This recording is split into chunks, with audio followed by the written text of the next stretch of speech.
महाराज जी बैठे हुए थे तो शिष्य ने उनसे प्रश्न किया कि गुरुजी, संसार में विभिन्न प्रकार के जो शिष्य होते हैं नाना प्रकार के देवी देवताओं की पूजा करते हैं, लेकिन कभी कभी उनके अंदर भ्रम की भावना जागृत हो जाती है।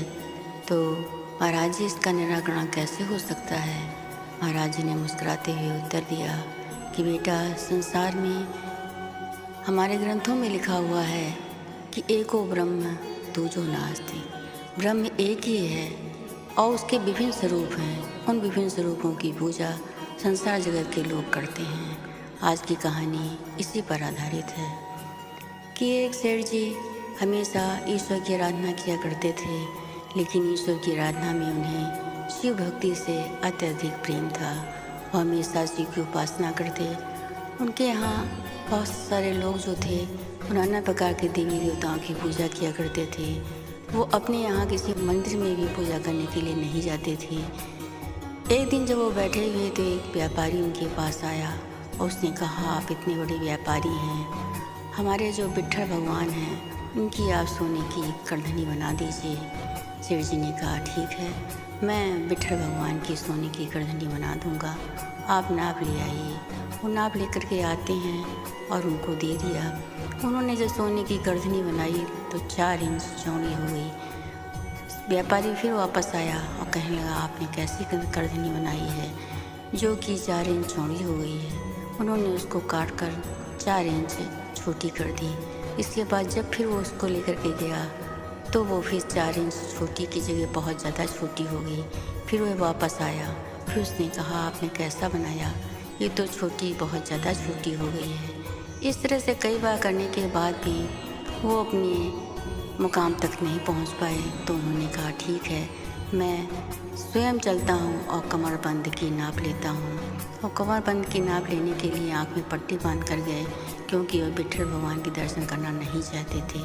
लेकिन जिस समय उन्होंने कमरबंद की नाप लेना शुरू किया तो उन्हें भगवान शिव का स्वरूप ही वहाँ दिखाई दिया। वो अपने मन में सोचने लगे कि जो मैं देख रहा हूँ वो सत्य है या जो मेरे अंतःकरण में दिखाई दे रहा वो सत्य है। ऐसा विचार उनके मन में 3 बार आया। 3 बार विचार आने के बाद उन्होंने आँख की पट्टी खोल दी और मन में सोचने लगे कि ईश्वर एक है।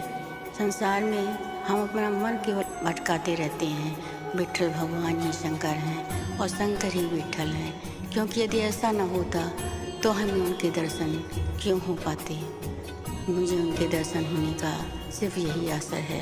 इसके बाद उन्होंने घर आकर के कमरबंद बनाई और कमरबंद बना कर के व्यापारी को दे दिया। वो अपने मन में ये सोच लेके लगे कि संसार में रह कर के मनुष्य जब कभी किसी देवी देवता की पूजा करता है, उस पर समर्पित हो जाता है, तो उसकी आत्मा जो सोचती है वही सत्य होता है।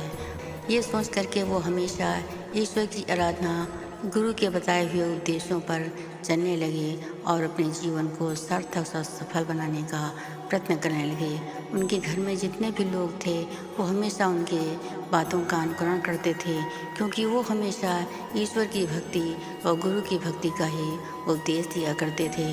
उनका मन कभी इधर उधर नहीं लगता था, या तो ईश्वर की भक्ति में लगता था या सत्संग में लगता था। वो हमेशा भगवान की आराधना करना अपने जीवन का कर्तव्य समझते थे। उनका कहना था कि संसार में हमारा जन्म सिर्फ इसलिए हुआ है कि हम परमेश्वर की प्राप्ति कर अपने जीवन को सफल और सार्थक बना सकें। इसके बाद महाराज जी ने कहा कि गुरु दीक्षा लेने के बाद जो मनुष्य गुरु की शरण में चले जाते हैं तो गुरु ही जो है परमेश्वर से उनको मिलाता है, क्योंकि आत्मा परमात्मा का अंश है। तभी मनुष्य का जीवन सफल और सार्थक होता है।